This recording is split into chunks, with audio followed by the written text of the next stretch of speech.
Okay.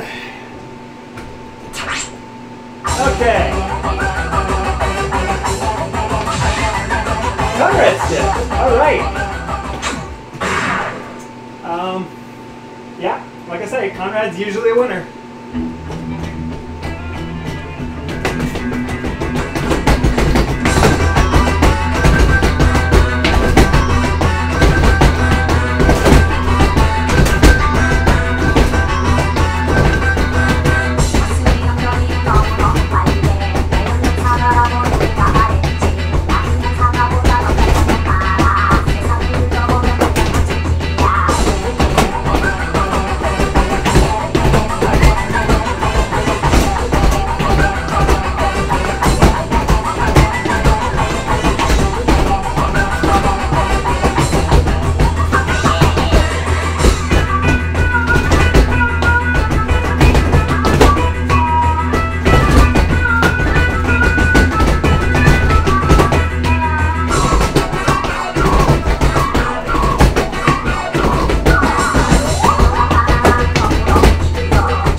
First things first, one miss, because I'm sloppy.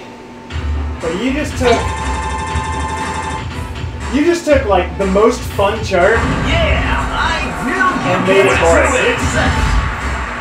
Like, I guess this is good if people really, really don't like the normal chart. But I don't know anyone who doesn't like the normal chart. It's so much fun, and you just kind of like replaced it with a boring, like, straightforward kind of boring chart. I don't know, man. I try to give Conrad a lot of credit, but that one's not so good.